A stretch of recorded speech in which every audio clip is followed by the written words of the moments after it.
तो जैसा कि हमने पहले देखा था, एडजेक्टिव या विशेषण एक संज्ञा या एक सर्वनाम का वर्णन करने वाला शब्द है।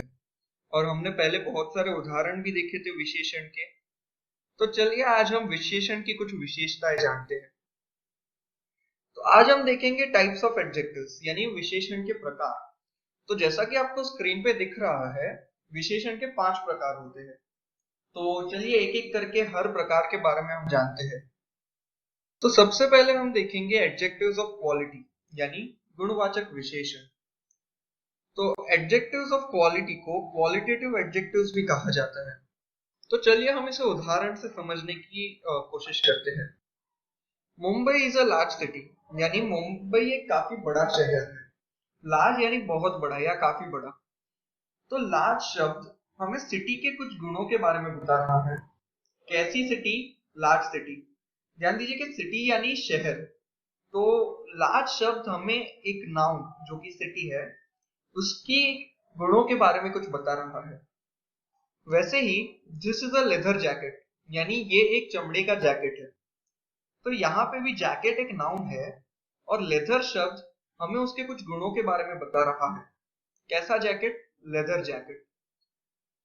ठीक वैसे ही रोज इज अ फ्रेग्रेंट फ्लावर यानी गुलाब काफी खुशबूदार फूल है।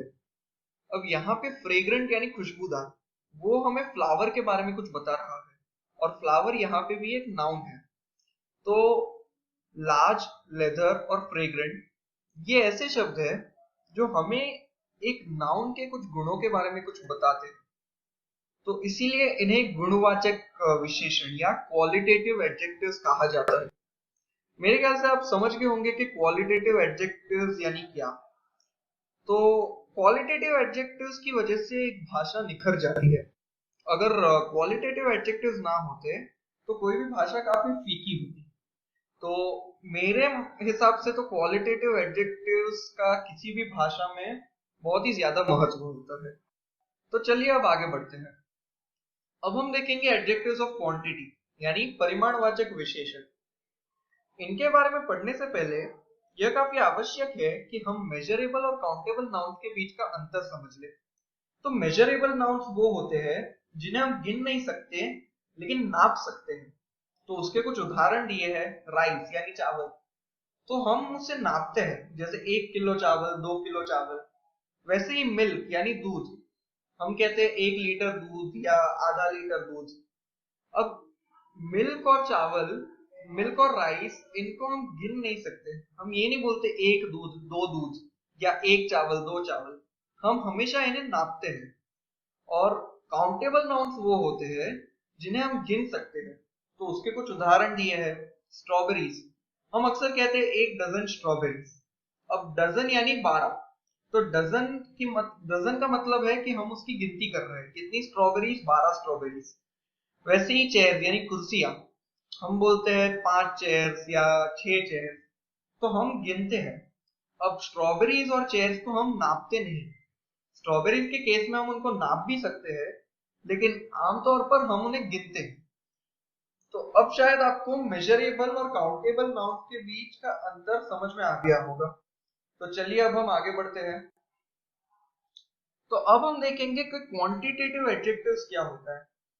आपको मैंने हिंदी शब्द बताया क्वांटिटेटिव एडजेक्टिव्स यानी परिमाणवाचक विशेषण। तो अब आप शायद समझ गए होंगे कि ये ऐसे विशेषण है जिससे हमें किसी चीज का परिमाण पता चलता है। तो चलिए इसके कुछ उदाहरण देखते हैं। He ate some food। अब फूड एक ऐसी चीज है जिसे हम नाप सकते हैं, गिन नहीं सकते। और सम फूड यानी कुछ फूड। तो उसने कुछ खाना खाया। अब सम यानी कुछ एक ऐसा शब्द है जिससे हमें पता चल रहा है कि फूड कितनी मात्रा में मौजूद है। तो कुछ खाना। तो सम एक ऐसा शब्द है जो हमें फूड की मात्रा के बारे में कुछ बता रहा है। वैसे ही there has been sufficient rain this year. अब रेन वापस एक नाउन है और एक ऐसा नाउन है जिसे हम गिन नहीं सकते, नाप सकते हैं। और सफिशिएंट यानी जितना चाहिए था उतना, यानी जितनी बारिश चाहिए थी उतनी बारिश हो गई इस साल। तो सफिशिएंट एक ऐसा शब्द है जो वापस हमें बारिश की मात्रा के बारे में कुछ बता रहा है। बारिश कितनी मात्रा में मौजूद है। तो इसीलिए सफिशिएंट भी एक ऐसा शब्द है जो हमें रेन की मात्रा के बारे में कुछ बता रहा है। और वैसे he lost all his energy, यानी उसने अपनी सारी शक्ति खो दी। अब यहाँ ऑल एक ऐसा शब्द है जो हमें शक्ति के बारे में कुछ बता रहा है, या अगर ज्यादा विशेषता में जाओ तो शक्ति की कितनी मात्रा है उसके बारे में बता रहा है। तो ऑल एक क्वांटिटेटिव एडजेक्टिव है। तो अब आप शायद समझ गए होंगे कि क्वांटिटेटिव एडजेक्टिव्स क्या होते हैं। वे ऐसे शब्द होते हैं जो हमें किसी नाउन जिसे हम नाप सकते हैं उसकी मात्रा के बारे में थोड़ी जानकारी दे रहा है। अब हम देखते हैं एडजेक्टिव्स ऑफ नंबर, यानी संख्यावाचक विशेषण। तो adjectives of number qualify countable nouns and pronouns. इसका अर्थ है कि एडजेक्टिव्स ऑफ नंबर हमें एक ऐसे नाउन या प्रोनाउन की जानकारी देता है जिसे हम गिन सकते हैं। देखिए यहाँ पे हम गिन सकते हैं, नाप नहीं सकते। और क्वांटिटेटिव एडजेक्टिव्स में हमने कहा था कि वे हमें ऐसे नाउन या प्रोनाउन की जानकारी देते हैं जिन्हें हम नाप सकते हैं। तो यह काफी इंपॉर्टेंट, महत्वपूर्ण अंतर है जिसे आपको याद रखना चाहिए। तो चलिए अब न्यूमरल एडजेक्टिव्स के थोड़े उदाहरण देखते हैं। तो पहला उदाहरण है 3 हाउसेस, यानी 3 घर। अब यहाँ पे 3 एक क्वांटिटेटिव न्यूमरल एडजेक्टिव है। क्यों? क्योंकि वो घरों के बारे में कुछ बता रहा है। कितने घर? 3 घर। वैसे ही सम टॉयज, यानी कुछ खिलौने। अब सम शब्द हमने पहले भी देखा है, ही एट सम फूड। वहां तो हमने कहा था कि सम एक परिमाणवाचक विशेषण है या क्वांटिटेटिव एडजेक्टिव है, लेकिन यहां मैंने न्यूमरल एडजेक्टिव्स के उदाहरणों में सम को रखा है। क्यों? क्योंकि सम यहाँ पे खिलौनों के बारे में कुछ बता रहा है, और खिलौनों को हम गिन सकते हैं, नाप नहीं सकते।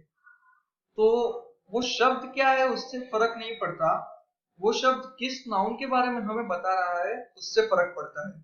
तो पहले सम हमें फूड के बारे में कुछ बता रहा था, तो इसलिए वो एक क्वांटिटेटिव एडजेक्टिव था। और यहाँ सम हमें खिलौनों के बारे में कुछ बता रहा है, इसलिए वह न्यूमरल एडजेक्टिव है।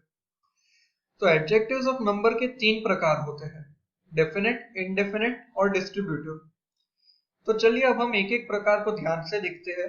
सबसे पहले definite adjective of number. Definite numeral adjectives वे होते हैं जो एक एग्जैक्ट नंबर का बोध करते हैं। एग्जैक्ट नंबर यानी क्या? 1, 2, 3 या 1, 2, 3 वगैरह वगैरह। वैसे ही उसमें रोमन नंबर्स भी आ जाते हैं, जैसे फर्स्ट, सेकेंड, थर्ड, या पहला, दूसरा, तीसरा वगैरह वगैरह। तो चलिए इसके कुछ उदाहरण देखते हैं। द हैंड हैज 5 फिंगर्स, यानी हाथ में 5 उंगलियां होती है। अब यहाँ पे 5 शब्द से हमें पता चल रहा है कि हाथ में कितनी उंगलियां होती है। तो 5 हमें उंगलियों की संख्या की पूरी तरह से जानकारी दे रहा है, इसलिए यह हुआ एक डेफिनेट न्यूमरल एडजेक्टिव। वैसे ही सरदार वल्लभ भाई Patel was the first home minister of India. यहाँ फर्स्ट शब्द भी होम मिनिस्टर की पूरी तरह से जानकारी दे रहा है, यानी कौन से होम मिनिस्टर? पहले होम मिनिस्टर। सरदार वल्लभ भाई Patel was the first home minister of India का अर्थ है कि सरदार वल्लभ भाई पटेल भारत के पहले गृह मंत्री थे। तो कौन से गृह मंत्री? पहले गृह मंत्री। तो इसलिए यह भी हुआ एक डेफिनेट न्यूमरल एडजेक्टिव। तो चलिए अब आगे बढ़ते हैं। अब हम देखते हैं इनडेफिनेट एडजेक्टिव्स ऑफ नंबर। तो शायद आप शब्द से ही समझ गए होंगे कि यह वे एडजेक्टिव्स है जिनसे एक एग्जैक्ट नंबर का बोध नहीं होता। तो जैसा कि यहाँ लिखा है, adjectives which do not denote an exact number, यानी वे एडजेक्टिव्स जिनसे एक एग्जैक्ट नंबर का बोध नहीं होता। तो चलिए इसके कुछ उदाहरण देखते हैं। There are no pictures in this book, यानी इस किताब में कोई पिक्चर्स नहीं है। पिक्चर्स यानी चित्र।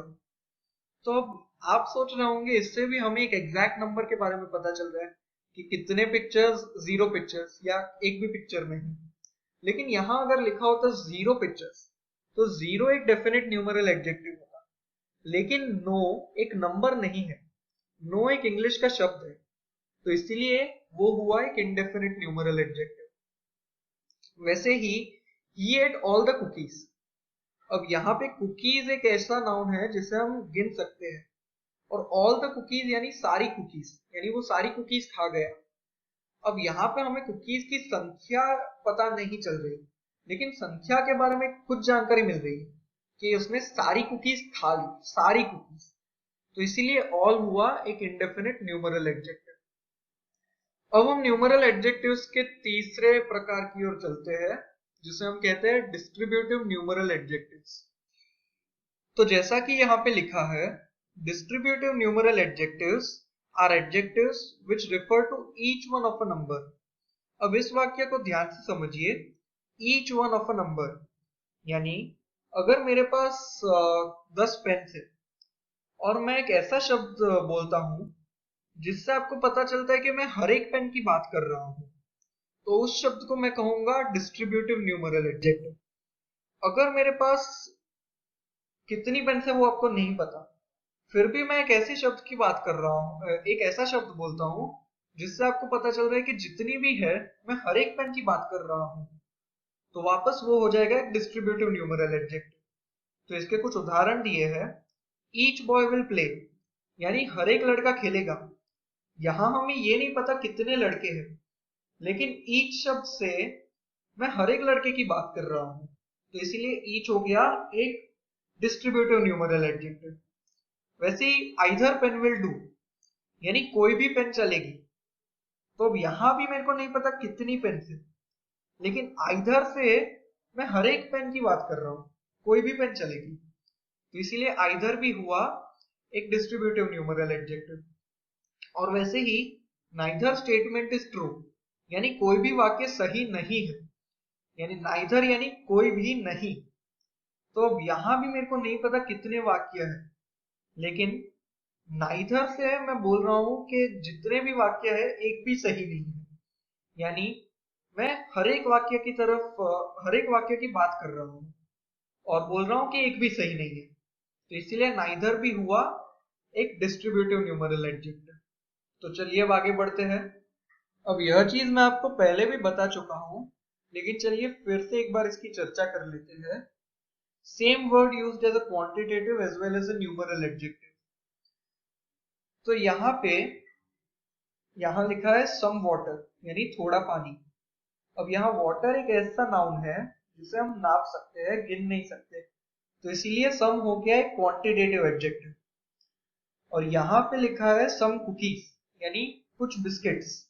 कुकीज यानी बिस्किट्स, तो कुकीज को हम गिन सकते हैं, तो इसीलिए सम हो गया एक न्यूमरल एडजेक्टिव। तो यहाँ पे शब्द सेम है सम, लेकिन एक जगह पे वो क्वांटिटेटिव एडजेक्टिव है और एक जगह पे न्यूमरल एडजेक्टिव है।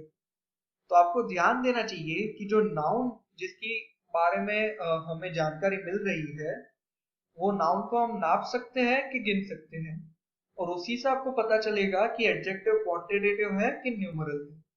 तो चलिए अब आगे बढ़ते हैं। अब हम देखेंगे डेमोन्स्ट्रेटिव एडजेक्टिव्स।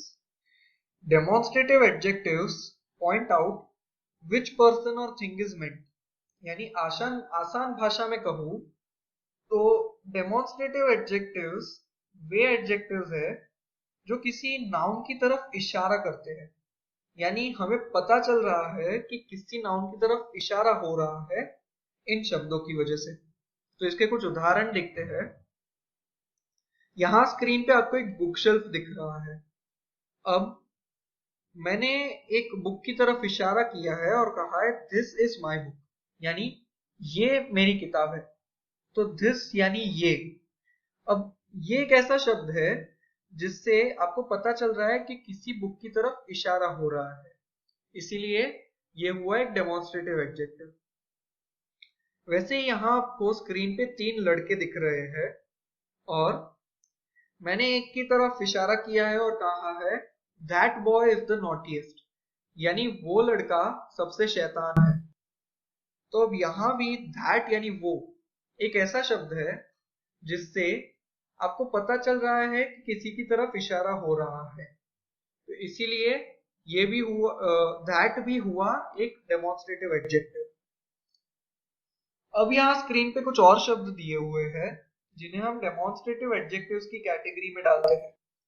तो पहला उदाहरण है दोस, यानी वो सब। तो those are my friends यानी वो सब मेरे दोस्त हैं। वैसे ही these यानी ये सब। these are my relatives यानी ये सब मेरे रिश्तेदार हैं। और आखिरी उदाहरण है सच। अब ये थोड़ा कंफ्यूजिंग होता है, इसीलिए मैंने ये उदाहरण दिया है, डोंट बी इन सच अ हरी यानी इतनी घाई मत करो। तो सच एक ऐसा शब्द है जो किसी के बर्ताव की तरफ इशारा कर रहा है। यहाँ पे बर्ताव कैसा है, वो बंदा काफी घाई कर रहा है और उस बर्ताव की तरफ हम इशारा करते हैं, तो इसीलिए ये सच शब्द का प्रयोग करते हैं। तो इसीलिए सच हुआ एक डेमोन्स्ट्रेटिव एडजेक्टिव। तो चलिए अब आगे बढ़ते हैं। अब हम एडजेक्टिव्स का आखिरी प्रकार देखेंगे, जो है इंटरोगेटिव एडजेक्टिव्स यानी प्रश्नवाचक विशेषण। तो इंटरोगेटिव एडजेक्टिव सबसे आसान प्रकार होता है अगर आपको एग्जाम लिखनी हो तो इसमें सिर्फ 3 शब्द होते हैं, व्हाट, विच एंड हुज। और ये जब भी किसी नाउन के पहले आते हैं तो आप आंख बंद करके बोल सकते हो कि ये इंटरोगेटिव एडजेक्टिव का एक उदाहरण है। तो यहाँ भी 3 उदाहरण दिए हैं। हुज टॉय इज दिस यानी ये किसका खिलौना है। तो हुज शब्द यानी किसका वापस खिलौने के बारे में कुछ पूछ रहा है। इस केस में बता नहीं रहा है लेकिन पूछ रहा है, लेकिन फिर भी उससे हमें पता चल रहा है कि खिलौने की बात हो रही है। तो यहाँ पे हुज हो गया एक इंटरोगेटिव एडजेक्टिव। वैसे ही विच वे शैल वी गो यानी हम कौन से रास्ते जाएंगे। तो विच से वापस हमें रास्ते की बात हो रही है ये पता चलता है। और व्हाट टाइम इज इट यानी समय क्या हुआ। तो व्हाट शब्द से वापस टाइम की बात हो रही है। तो जो शब्द से किसी नाउन के बारे में कुछ चीजें पूछी जाती है और आमतौर पर जो नाउन के पहले आते हैं वो इंटरोगेटिव एडजेक्टिव्स होते हैं। तो तो आज हमने एडजेक्टिव्स के बारे में तो सीख लिया। अब जैसे कि हमारी हर कक्षा में हम थोड़ी मिसलेनियस यानी थोड़ी विविध बातें करते हैं जो आपको रोज की बातचीत में काम आएगी। तो आज के लेक्चर में हम सीखेंगे कॉमन ग्रीटिंग्स यानी आम शुभकामनाएं। तो मैंने आपको स्क्रीन पे थोड़ी आम शुभकामनाएं लिखी हुई है उनके हिंदी के अर्थ के साथ। तो एक बार आप इन्हें देख लीजिए। पहले 5 तो आपको पता होंगे, good morning, good afternoon, good evening, good night और हैप्पी बर्थडे। ये तो आमतौर पर हम इस्तेमाल किया करते हैं। बाकी के शायद आपको ना पता। तो उसके बाद है कॉन्ग्रेचुलेशन यानी बधाई। तो जब किसी ने कुछ अच्छा काम किया हो या किसी का कुछ किसी के साथ कुछ अच्छा हुआ हो तो हम उसे बधाई देते हैं। तो अंग्रेजी में कहते हैं कॉन्ग्रेचुलेशन। तो आपका मित्र अगर क्लास में फर्स्ट है तो आप उसे बोलते हो कॉन्ग्रेचुलेशन। फिर हैप्पी जर्नी यानी शुभ यात्रा, शुभ यात्रा। तो अगर कोई घूमने जा रहा हो या किसी काम से कहीं जा रहा हो तो आप उसे बोलते हैं शुभ यात्रा यानी हैप्पी जर्नी। फिर गेट वेल सून यानी जल्दी ठीक हो जाओ। तो ये कोई बीमार हो उसे कहा जाता है। टेक केयर यानी ध्यान रखना, ये आमतौर पर हम अपने दोस्तों को कहते रहते हैं। सी यू सून यानी जल्दी फिर मिलेंगे। तो यहाँ पे भी कोई अगर दूर जा रहा हो आपसे तो उससे आप बोलते हैं कि हम लोग वापस मिलेंगे, तो उसके लिए अंग्रेजी में कहते हैं सी यू सून। फिर good luck, best of luck, all the best, ये आम शुभकामनाएं हैं जो आमतौर पर हम एग्जाम के पहले लोगों को बताते हैं। और वेलकम यानी स्वागत। तो कोई मेहमान आपके घर पे आए हो तो उसका स्वागत करने के लिए आप अक्सर बोलते हैं वेलकम। आपने देखा होगा कि लोगों के घर के बाहर जो मैट रखी रहती है उस पे भी काफी बार वेलकम लिखा होता है जिसका अर्थ होता है स्वागत। तो आज का लेक्चर तो हो गया। अब हमने जो पिछले लेक्चर में आपको एग्जाम दी थी उसके सॉल्यूशंस डिस्कस करेंगे। तो पिछले लेक्चर में मैंने आपको 7 शब्द दिए थे और कहा था कि इनके सिंगुलर लिखो यानी इनके एक वचन लिखो। और मैंने उम्मीद की थी कि पिछले लेक्चर में सिंगुलर से प्लूरल बनाने के जो नियम हमने डिस्कस किए थे उसको आपने इस्तेमाल किए होंगे प्लूरल से सिंगुलर लाने के लिए। तो अगर आपको नियम अच्छे से समझ में आ गए होंगे तो आप उन नियमों को उल्टा करके प्लूरल से सिंगुलर भी आसानी से ला पाए होंगे। तो चलिए अब इसके उत्तर डिस्कस करते हैं। तो पहला था काउस। तो अंत में आ रहा है एस और S के पहले W। तो ये आपने देखा होगा कि हमारे कोई भी स्पेशल केस में नहीं गिरता। तो इसीलिए काउस के लिए सबसे सिंपल रूल यूज करेंगे, अंत का S हटा दो, तो इसका सिंगुलर हो जाएगा काउ। फिर है बटरफ्लाइज, तो अंत में ES आ रहा है और ES के पहले I आ रहा है। तो याद कीजिए कि हमने कहा था कि कोई भी शब्द के अंत में Y आता है तो उसका प्लूरल बनाने के लिए हम Y को I से रिप्लेस करते हैं और अंत में ES लगा देते हैं। तो इसको देख के आपको याद आना चाहिए ये नियम, और फिर इस नियम को उल्टा करें तो IES के बदले हम Y लगा देंगे, तो इसका सिंगुलर हुआ बटरफ्लाई। फिर आता है बॉक्सेस। अब यहाँ अंत में ES आ रहा है और उसके पहले X आ रहा है। हमने कहा था X से अंत होने वाले शब्दों का प्लूरल बनाने के लिए हम अंत में ES लगाते हैं, तो बॉक्सेस का सिंगुलर हो जाएगा बॉक्स। फिर किलोस, अंत में S आ रहा है और उसके पहले O, तो वापस नियम को उल्टा करेंगे तो इसका सिंगुलर हो जाएगा किलो। फिर वुल्फ्स, अब यहाँ अंत में ES आ रहा है और उसके पहले V आ रहा है। तो याद कीजिए हमने कहा था जो शब्दों के अंत में F आता है उनमें हम कुछ शब्दों में F को V से बदल देते हैं और अंत में ES लगा देते हैं। तो वुल्फ्स देख के आपको ये नियम याद आना चाहिए और इसका सिंगुलर हो जाएगा वुल्फ। फिर प्रूफ्स, तो इसमें S आ रहा है और पहले F आ रहा है। तो मैंने आपको बताया था कि मैंने आपको एक लिस्ट दी थी कि जो शब्दों के अंत में F आ रहा है और उनमें F को V से रिप्लेस करना है और फिर ES लगाना है, ऐसा किन किन शब्दों में करना है उसकी लिस्ट दी थी मैंने आपको, और बाकी सब शब्दों में अंत में सिर्फ S लगाना था। तो ये उसी का उदाहरण है। तो इसमें S हटा देंगे और बन जाएगा प्रूफ। और अंत में फायरमैन, तो याद कीजिए कि हमने जब देखा था कि थोड़े ऐसे नाउन्स होते हैं जिनका प्लूरल बनाने के लिए हम वॉवेल चेंज करते हैं, तो मैन का प्लूरल था मेन, तो यहाँ फायरमैन देख के आपको वो नियम याद आना चाहिए, तो इसका सिंगुलर हो जाएगा फायरमैन। तो चलिए आज का लेक्चर समाप्त। तो सबसे पहले हम जानते हैं कि डिग्रीज ऑफ कंपैरिजन क्या होते हैं। आप इन वाक्यों पे ध्यान दीजिए। India is a big country, यानी भारत एक बड़ा देश है। यहाँ पे बिग एक विशेषण है जो हमें देश के बारे में बताता है। कैसा देश? बड़ा देश। फिर Canada is a bigger country, यानी कनाडा और भी बड़ा देश है। तो आप यहाँ पे देख सकते हैं कि क्षेत्रफल के हिसाब से कनाडा भारत से बड़ा है। तो जब मैं बिगर बोलता हूं तो यहाँ पे मैं एक तुलना कर रहा हूं कनाडा और भारत के क्षेत्रफल में।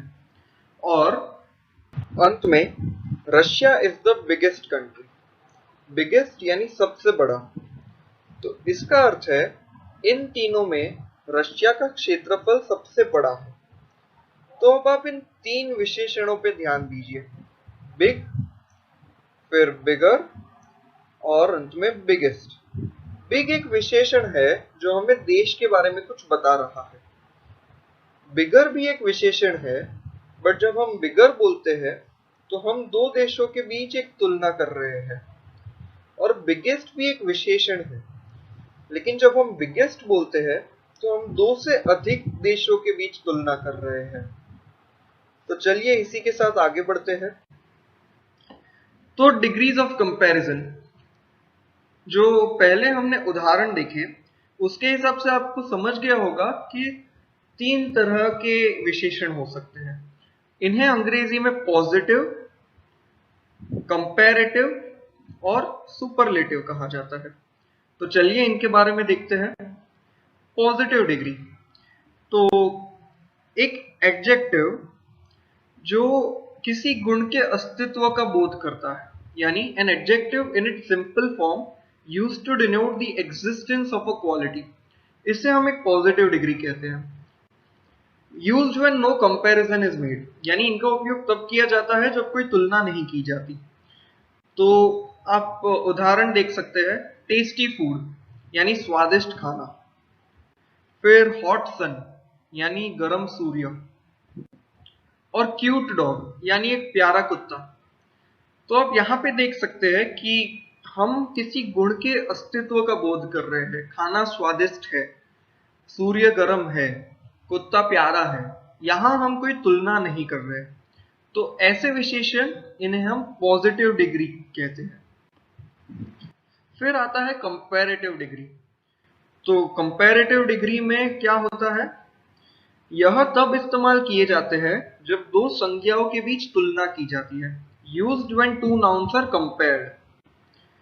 तो यहाँ पे उदाहरण देखिए, Laurel is thinner than Hardy.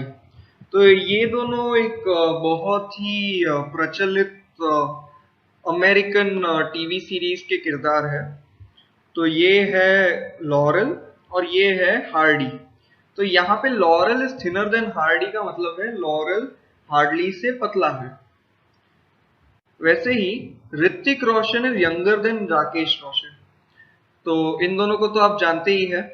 तो Hrithik Roshan is younger than Rakesh Roshan का अर्थ है ऋतिक रोशन राकेश रोशन से जवान है। और अंत में apples are sweeter than oranges, यानी सेब संतरे से मीठा होता है। तो अब आप देख सकते हैं कि यहाँ पे तीन शब्द, थिनर, यंगर और स्वीटर, ये हर एक शब्द दो संज्ञाओं के बीच तुलना कर रहा है। थिनर से लॉरेल और हार्डी, इन संज्ञाओं में तुलना हो रही है। यंगर से ऋतिक रोशन और राकेश रोशन, इन संज्ञाओं में तुलना हो रही है। और स्वीटर से एप्पल्स यानी सेब और ऑरेंजेस यानी संतरे, इनके बीच तुलना हो रही है। तो चलिए अब सुपरलेटिव डिग्री देखते हैं।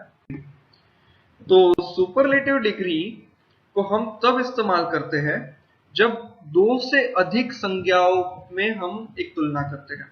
Used when more than two nouns are compared. ध्यान रखिए, मोर देन टू यानी दो से अधिक। तो इसके हम उदाहरण देखते हैं। Bill Gates is the richest person, यानी बिल गेट्स सबसे अमीर इंसान है। बिल गेट्स अगर आपको पता ना हो तो ये माइक्रोसॉफ्ट के फाउंडर है।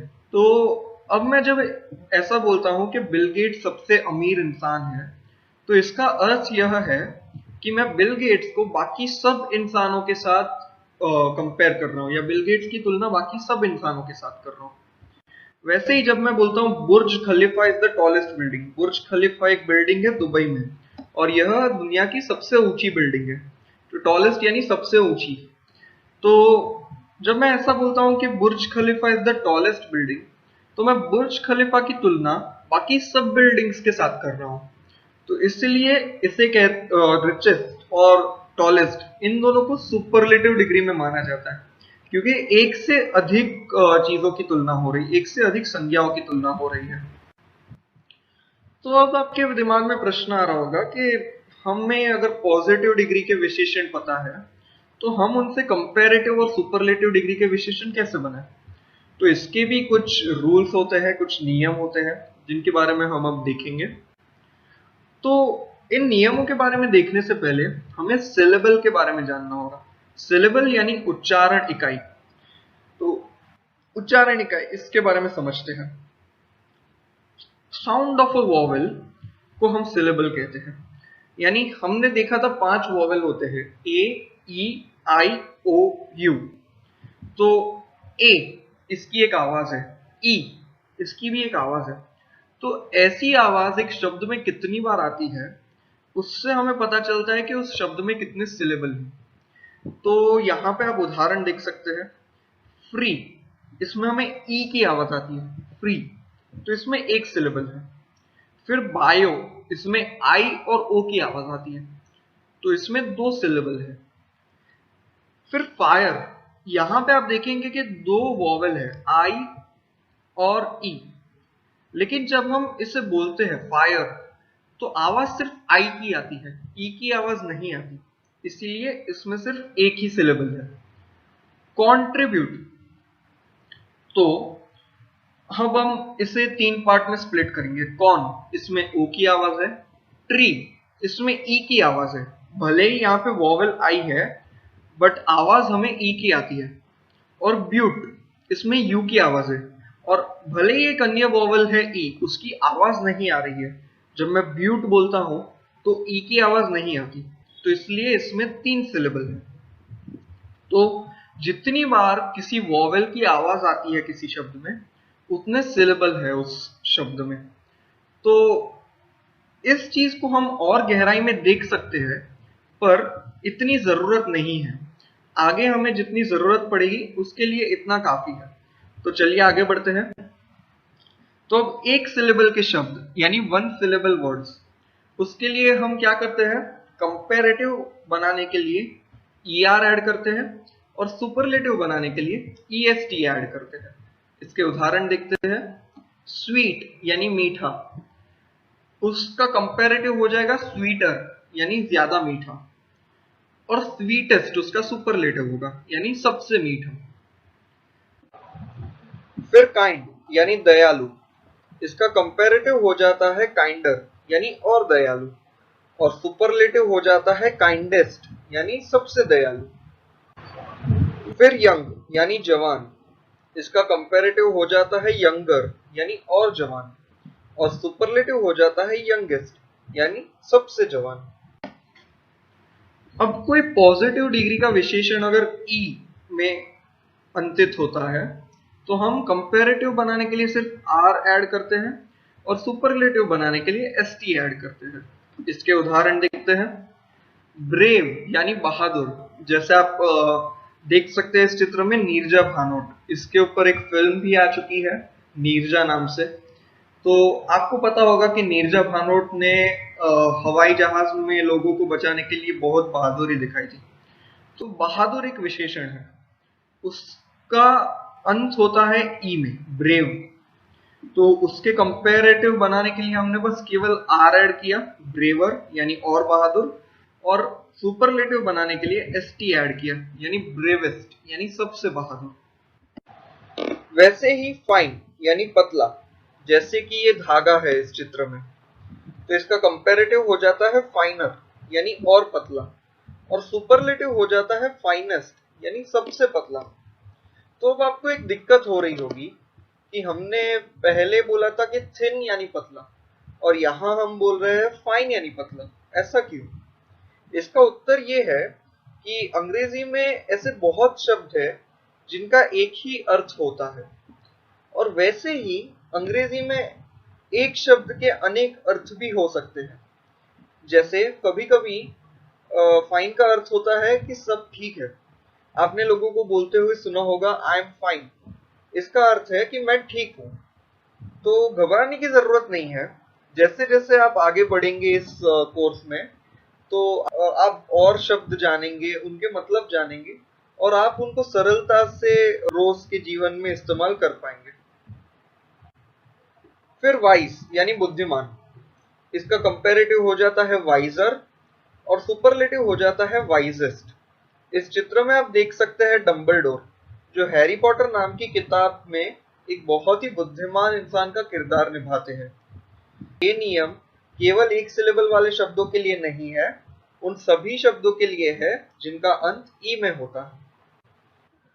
अब अगर पॉजिटिव का अंत वाई में होता है और वाई के पहले एक कॉन्सोनेंट आता है, याद कीजिए कि हमने कॉन्सोनेंट्स के बारे में पहले पढ़ा था। जो अक्षर वॉवल नहीं होते वो कॉन्सोनेंट्स होते हैं।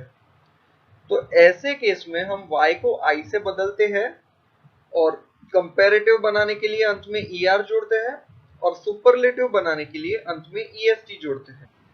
भारी यानी हेवी, तो उसका कंपैरेटिव होता है हेवियर। तो इसमें y को हमने i से बदला और अंत में er लगाया, और उसका सुपरलेटिव होता है हेवीएस्ट यानी सबसे भारी। तो इसमें भी y को i से बदला और अंत में est लगाया। फिर देखते हैं हैप्पी यानी खुश, तो इसमें हमने y को वापस i से बदला और er लगाया, हैप्पियर यानी और भी खुश, और सुपरलेटिव बनाने के लिए y को i से बदल के est लगाया यानी हैप्पीएस्ट यानी सबसे खुश। और इजी यानी आसान, इसका कंपैरेटिव हो जाता है इजियर और सुपरलेटिव हो जाता है इजीएस्ट। अब ध्यान दे सकते हैं कि हेवी, हैप्पी, इजी ये एक सिलेबल वाले शब्द नहीं है। आप उदाहरण के लिए इजी देख लीजिए, इसमें मेरे को ई की आवाज 2 बार आ रही है, तो ये 2 सिलेबल का शब्द है। तो इसका मतलब ये है कि ये जो नियम है वो केवल एक सिलेबल वाले शब्दों के लिए नहीं है, बल्कि उन सारे शब्दों के लिए है जिनका अंत y में होता है।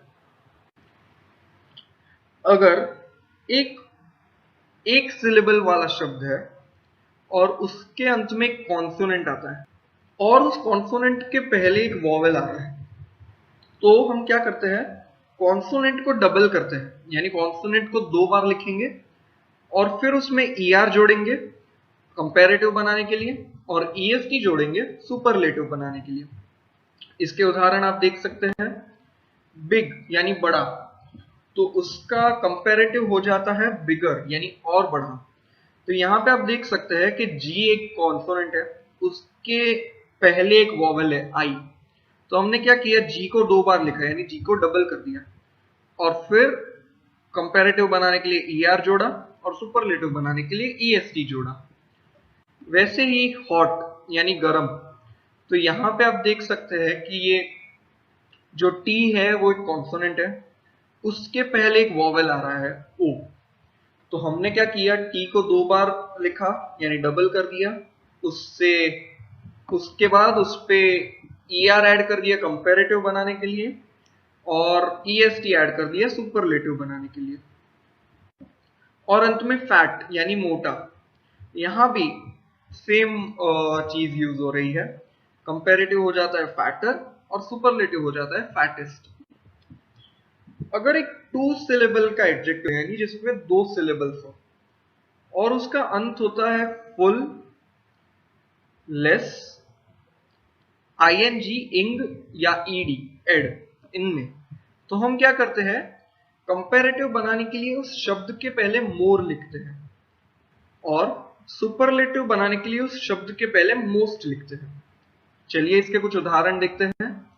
यूजफुल यानी उपयोगी, देखिए आप ये 2 सिलेबल है, यूज इसमें हमें यू की आवाज आती है और फुल इसमें भी यू की आवाज आती है, तो 2 बार हमें यू की आवाज आ रही है, इसमें 2 सिलेबल्स है और इसका अंत हो रहा है फुल में, तो हमने इसका कंपैरेटिव कैसे बनाया, मोर यूजफुल, और सुपरलेटिव कैसे बनाया, मोस्ट यूजफुल। वैसे ही होपलेस यानी निराशाजनक, तो इसमें भी आप देख सकते हैं कि 2 सिलेबल्स है, होप में ओ की आवाज आती है और लेस में ए की आवाज आती है, तो इसके कंपैरेटिव बनाने के लिए हमने डाल दिया मोर होपलेस और सुपरलेटिव बनाने के लिए मोस्ट होपलेस, तो इसमें लेस में अंत हो रहा है ये 2 सिलेबल वाले शब्द। फिर बोरिंग यानी उबाऊ, यानी कुछ ऐसी चीज जिसमें आपको मजा नहीं आता, तो इसमें ing से अंत हो रहा है ये 2 सिलेबल वाला शब्द, तो हमने इसका कंपैरेटिव बना दिया मोर बोरिंग और सुपरलेटिव बना दिया मोस्ट बोरिंग, यानी सबसे उबाऊ, सबसे ज्यादा उबाऊ। सरप्राइज्ड यानी आश्चर्यचकित, तो इसका अंत हो रहा है ईडी में और यह भी एक 2 सिलेबल वाला शब्द है, ठीक है। तो अब इसमें हमने कंपैरेटिव बनाने के लिए जोड़ दिया मोर, मोर सरप्राइज्ड यानी और आश्चर्यचकित, और सुपरलेटिव बनाने के लिए जोड़ दिया मोस्ट यानी मोस्ट सरप्राइज्ड यानी सबसे ज्यादा आश्चर्यचकित। अब हम देखेंगे एडजेक्टिव्स जिनमें 2 से अधिक सिलेबल होते हैं, तो इनमें भी हम कंपैरेटिव बनाने के लिए मोर ऐड करते हैं और सुपरलेटिव बनाने के लिए मोस्ट ऐड करते हैं। तो डिफिकल्ट यानी मुश्किल, इसमें आप देख सकते हैं कि 3 सिलेबल है, डिफ इसमें आई का आवाज आता है, फिर फी इसमें ई का आवाज आता है और कल्ट उसमें अ का आवाज आता है, ए का आवाज। तो आप देख सकते हैं कि इसका कंपैरेटिव हो गया मोर डिफिकल्ट और सुपरलेटिव हो गया मोस्ट डिफिकल्ट यानी सबसे ज्यादा मुश्किल। फिर करेजियस यानी साहसी, इसमें भी कंपैरेटिव हो गया मोर करेजियस यानी और भी साहसी और सुपरलेटिव हो गया मोस्ट करेजियस यानी सबसे ज्यादा साहसी, जैसे हमारे आर्मी वाले होते हैं। अब कुछ शब्द है जिनमें कोई रूल नहीं होता, इनका कंपैरिजन आपको याद करना होगा। जैसे है गुड यानी अच्छा, उसका कंपैरेटिव हो जाता है बेटर यानी और अच्छा, और सुपरलेटिव हो जाता है बेस्ट यानी सबसे अच्छा। वैसे ही बैड यानी बुरा, इसका कंपैरेटिव हो जाता है वर्स यानी और भी बुरा, और सुपरलेटिव हो जाता है वर्स्ट यानी सबसे बुरा। फार यानी दूर, इसका कंपैरेटिव हो जाता है फारदर यानी और भी दूर, और सुपरलेटिव हो जाता है फारदेस्ट यानी सबसे दूर।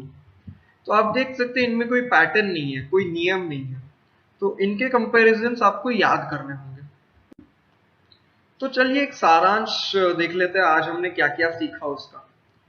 पॉजिटिव टू कंपैरेटिव कैसे बनाते हैं। अगर एक सिलेबल का शब्द है तो जनरली हम अंत में ER जोड़ते हैं। अगर शब्द का अंत ई में होता है तो जनरली हम अंत में R जोड़ते हैं। अगर शब्द का अंत Y में होता है तो हम जनरली क्या करते हैं, Y को I से बदलते हैं और अंत में ER जोड़ते हैं। अगर शब्द का अंत एक कॉन्सोनेंट से होता है और उस कॉन्सोनेंट के पहले एक वॉवेल है तो हम क्या करते हैं, कॉन्सोनेंट को डबल कर देते हैं और अंत में ER लगा देते हैं। अगर शब्द 2 सिलेबल का है और उसका अंत होता है फुल, लेस, ING, इंग या ED एड में, तो हम क्या करते हैं, पॉजिटिव के पहले मोर लगा देते हैं कंपैरेटिव बनाने के लिए। और अगर शब्द में 2 से अधिक सिलेबल है तो हम वापस पॉजिटिव के पहले मोर लगा देते हैं कंपैरेटिव बनाने के लिए। वैसे ही पॉजिटिव टू सुपरलेटिव कैसे बनाते हैं, एक सिलेबल का शब्द हो तो अंत में EST लगाते हैं जनरली। अगर शब्द का अंत ई में हो रहा हो तो हम जनरली अंत में ST लगाते हैं। अगर शब्द का अंत Y में होता हो तो हम जनरली Y को I से बदलते हैं और अंत में EST लगाते हैं। अगर शब्द के अंत में कॉन्सोनेंट हो और उस कॉन्सोनेंट के पहले एक वॉवेल हो तो कॉन्सोनेंट को डबल कर दो और अंत में EST लगा दो। अगर वो शब्द 2 सिलेबल का हो और उसका अंत हो रहा हो फुल, लेस, इंग या ED में तो हम उसके पहले मोस्ट लगाते हैं उसका सुपरलेटिव बनाने के लिए। और अगर शब्द 2 से अधिक सिलेबल का हो तो वापस अंत में हम मोस्ट, अंत में नहीं, शब्द के पहले हम मोस्ट लगाते हैं उसका सुपरलेटिव बनाने के लिए। और हमने अंत में कुछ इर्रेगुलर कंपैरिजन या इम्प्रॉपर कंपैरिजन देखे जिसमें कोई नियम नहीं होता, जो आपको याद करने होंगे। तो चलिए आज के लेक्चर की कुछ विविध बातें करते हैं। तो आज हम सीखेंगे कलर्स के बारे में, यानी रंगों के बारे में। यानी आपको रंगों के हिंदी नाम तो पता होंगे, इस इस पार्ट में मैं आपको उनके अंग्रेजी नाम बताता हूँ। तो पहला कलर है ब्लू यानी नीला। तो हिंदी में जिसे आप नीला कहते हैं, अंग्रेजी में उसे कहा जाता है ब्लू। वैसे ही पीला, उसको हम अंग्रेजी में कहते हैं येलो। हरे को हम अंग्रेजी में कहते हैं ग्रीन। सफेद को हम अंग्रेजी में कहते हैं व्हाइट। काले को हम अंग्रेजी में कहते हैं ब्लैक। बैंगनी को हम अंग्रेजी में कहते हैं पर्पल। लाल को हम अंग्रेजी में कहते हैं रेड। ऑरेंज को हम अंग्रेजी में कहते हैं, नारंगी को हम अंग्रेजी में कहते हैं ऑरेंज, क्षमा कीजिए। और भूरे को हम अंग्रेजी में कहते हैं ब्राउन। तो ऐसे रंग हम कॉमनली इस्तेमाल करते हैं, या साधारण तौर पर ये सारे रंग हम इस्तेमाल करते हैं। तो अब आपको पता है उनके अंग्रेजी नाम क्या है, और आप रोज की बातचीत में ये अंग्रेजी नाम यूज या इस्तेमाल कर सकते हैं। तो आर्टिकल्स भी एक विशेषण के प्रकार है, एडजेक्टिव के प्रकार, जो हमें बताते हैं कि जिस संज्ञा की हम बात कर रहे हैं वो संज्ञा विशिष्ट है कि सामान्य है, या निश्चित है या अनिश्चित है। तो इसीलिए आर्टिकल्स भी 2 तरह के होते हैं, डेफिनेट आर्टिकल यानी निश्चित आर्टिकल्स, और इनडेफिनेट आर्टिकल्स यानी अनिश्चित आर्टिकल्स। तो डेफिनेट आर्टिकल होता है ध, और इनडेफिनेट आर्टिकल्स में है अ और एन। तो चलिए इनके बारे में जानते हैं। सबसे पहले हम डेफिनेट और इनडेफिनेट आर्टिकल्स के बीच का अंतर समझते हैं। डेफिनेट आर्टिकल्स किसी ठोस चीज या इंसान की तरफ इशारा करते हैं। यहाँ पे लिखा है द चेयर इज एक्सपेंसिव, यानी ये कुर्सी महंगी है, यानी एक विशिष्ट कुर्सी की बात हो रही है कि चित्र में जो कुर्सी है वो महंगी है। अब इनडेफिनेट आर्टिकल्स तब इस्तेमाल करते हैं जब चीज या इंसान जिसकी हम बात कर रहे हैं वो अनिश्चित है। जैसे यहाँ पे लिखा है अ साइंटिस्ट मेक्स डिस्कवरीज, यानी एक वैज्ञानिक चीजों की खोज करता है। यहाँ पे कोई भी वैज्ञानिक हो सकता है, हम किसी निश्चित वैज्ञानिक की बात नहीं कर रहे हैं, इसीलिए अ का इस्तेमाल किया गया है। तो चलिए अब डेफिनेट आर्टिकल्स के बारे में कुछ और जानते हैं। हम अब पता करेंगे कि डेफिनेट आर्टिकल्स का हम कहाँ पे इस्तेमाल करते हैं। तो सबसे पहले जब हम किसी ठोस या निश्चित व्यक्ति या वस्तु की तरफ इशारा कर रहे हैं तब, जैसे the bicycle you want is not available, यानी आपको जो साइकिल चाहिए थी वो अभी उपलब्ध नहीं है। इसमें हम किस साइकिल की बात कर रहे हैं जो आपको चाहिए, इसीलिए वो निश्चित हो गई। The Eiffel tower is made of steel, यानी एफिल टावर स्टील का बना है। यहाँ पे हम किस टावर की बात कर रहे हैं, एफिल टावर, यानी हम किसी निश्चित टावर की बात कर रहे हैं, इसलिए हमने द यूज किया है। और the Iliad is a famous book, यानी इलियाड एक फेमस किताब है। यहाँ पे हम किस किताब की बात कर रहे हैं, इलियाड। वापस हम एक निश्चित किताब की बात कर रहे हैं, इसलिए हमने द का इस्तेमाल किया है। फिर when a singular noun is meant to represent the whole class, इसका मतलब है जब किसी सिंगुलर संज्ञा से या सिंगुलर नाउन से पूरे वर्ग का बोध होता है तभी भी द यूज किया जाता है। इसे उदाहरण से हम बेटर समझ पाएंगे। The rose is very fragrant, यानी गुलाब काफी खुशबूदार है। यहाँ पे रोज शब्द सारे गुलाबों का बोध कर रहा है, यानी एक शब्द पूरे वर्ग का बोध कर रहा है, इसलिए हमने द यूज किया है। I know how to play the piano, यानी मुझे पियानो बजाना आता है। यहाँ पे भी पियानो शब्द सारे पियानो जो दुनिया में है उनका बोध कर रहा है, इसलिए यहाँ पे द यूज किया है। फिर before the names of things unique of their kind, यानी कुछ चीजें ऐसी होती है जिनके प्रकार की वो एक ही चीज है, तो उनके पहले भी हम द यूज करते हैं। चलिए इसके कुछ उदाहरण देखते हैं। द स्काई इज ब्यूटिफुल, यानी आसमान सुंदर है। अब आसमान एक ही होता है। वैसे ही द अर्थ इज राउंड, यानी धरती गोल है। अब यहाँ पे धरती भी एक ही है। विथ सुपरलेटिव्स, याद कीजिए हमने सुपरलेटिव्स को पिछले लेक्चर में पढ़ा है। Usain bolt is the fastest runner, यानी उसेन बोल्ट दुनिया का सबसे तेज दौड़ने वाला है। तो फास्टेस्ट यानी सबसे तेज दौड़ने वाला, तो उसके पहले भी हमने द यूज किया। Mount Everest is the tallest mountain, यानी माउंट एवरेस्ट सबसे ऊंचा पहाड़ है, तो उस टॉलेस्ट यानी सबसे ऊंचा, उसके पहले भी हमने द यूज किया। ऑर्डिनल्स के साथ, अब शायद आपको ऑर्डिनल्स पता नहीं होंगे क्या है, इसके बारे में हम इसी लेक्चर के अंत में एकदम अच्छे से समझेंगे। अभी आप उदाहरण से समझ लीजिए। Akbar was the third Mughal emperor, third यहाँ पे ऑर्डिनल है जो बताता है तीसरा।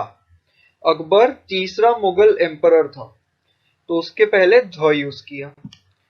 APJ Abdul Kalam was the 11th president of India, यानी एपीजे अब्दुल कलाम भारत के 11वें प्रेसिडेंट थे। 11th यानी 11वें, तो उसके पहले द यूज किया। Before an adjective when the noun is understood, इसका मतलब है कुछ वाक्य ऐसे होते हैं जिसमें विशेषण होते हैं, बट वो विशेषण किस संज्ञा का वर्णन कर रहे हैं वो बताया नहीं होता, बट वो स्पष्ट होता है, यानी हम आसानी से समझ सकते हैं। ऐसे विशेषणों के पहले जो संज्ञा का वर्णन कर रहे हैं वो स्पष्ट है, बट वो संज्ञा वाक्य में है नहीं, उनके पहले भी द यूज किया जाता है। तो चलिए उसे उदाहरण से समझते हैं। The powerful have to be responsible, जो शक्तिशाली होते हैं उन्हें जिम्मेदार भी होना चाहिए। अब द पावरफुल, ये एक विशेषण है, पावरफुल विशेषण है। ये किस संज्ञा का वर्णन कर रहा है? इंसानों का। जो इंसान शक्तिशाली है उन्हें जिम्मेदार होना चाहिए। तो यहाँ पे संज्ञा काफी स्पष्ट है, तो इसलिए सिर्फ विशेषण यूज किया है पावरफुल, तो उसके पहले द का इस्तेमाल किया।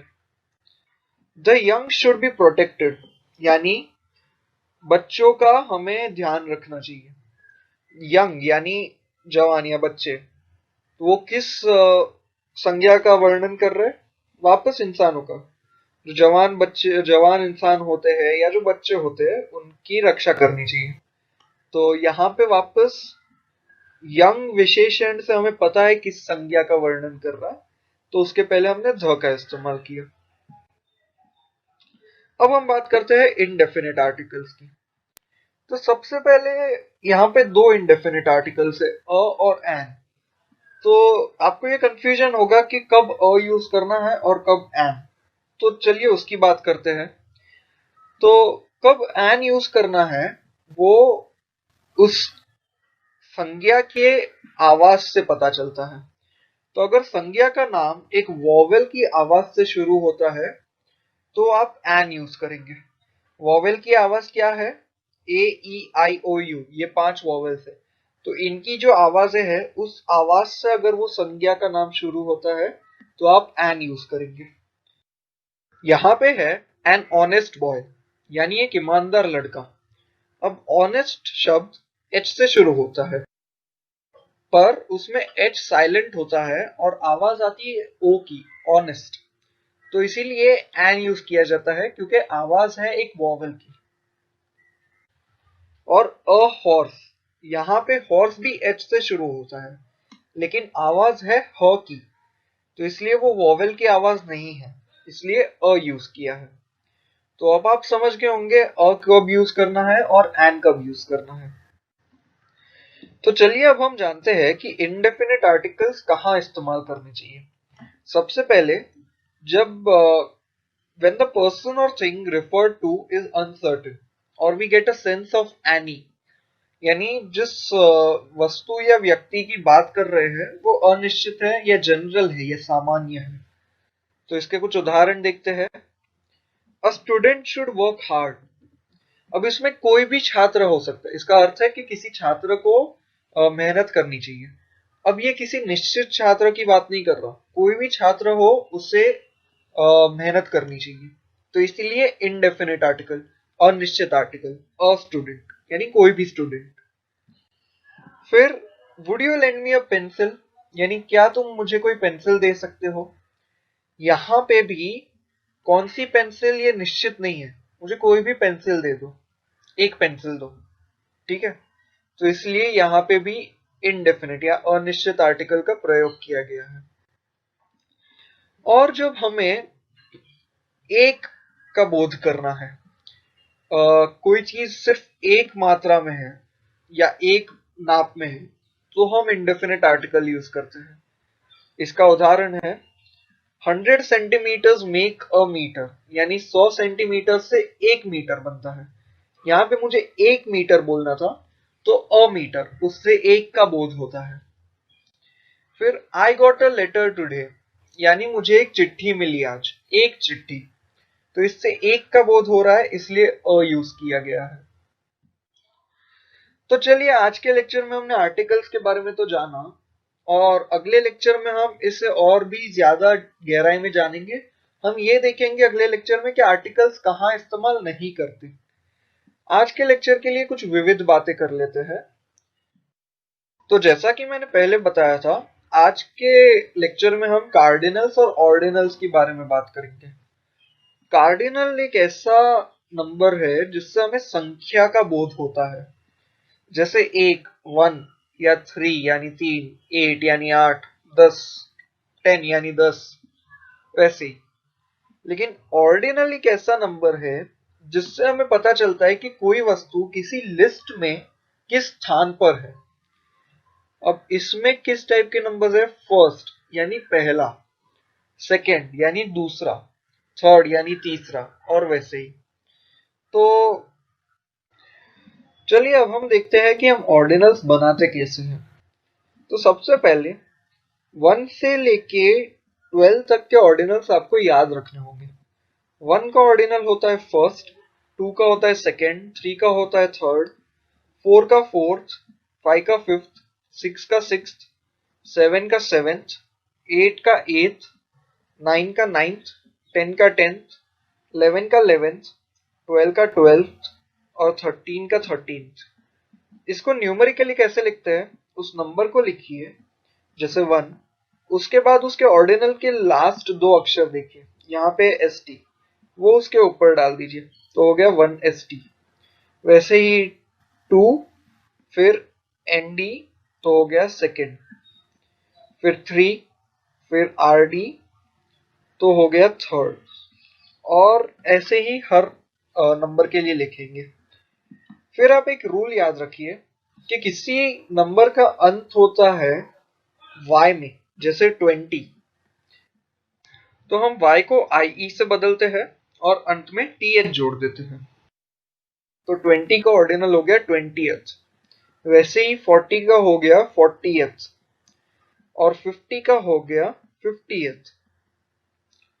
और 20 से लेके आगे जो भी नंबर्स है उनके ऑर्डिनल्स हम कैसे लिखते हैं? 21 हो गया तो 20 को ऐसे ही लिखिए और 1 का ऑर्डिनल लिखिए। तो 21 का ऑर्डिनल हो गया 21st, 22 का हो गया 22nd, 23 का हो गया 23rd, वैसे ही 41 का होगा 41st, 43 का होगा 43rd, 56 का होगा 56th। तो वैसे ही आगे के ऑर्डिनल्स भी आप लिख सकते हैं। सिर्फ यूनिट्स प्लेस में जो नंबर है उसका ऑर्डिनल लिखते हैं। 100 का हो गया 100th, 1000 का हो गया 1000th और मिलियन का हो गया मिलियंथ। तो उम्मीद है कि आपको इस लेक्चर में ऑर्डिनल्स के बारे में पता चल गया होगा। तो आज के लेक्चर में इतना ही। धन्यवाद।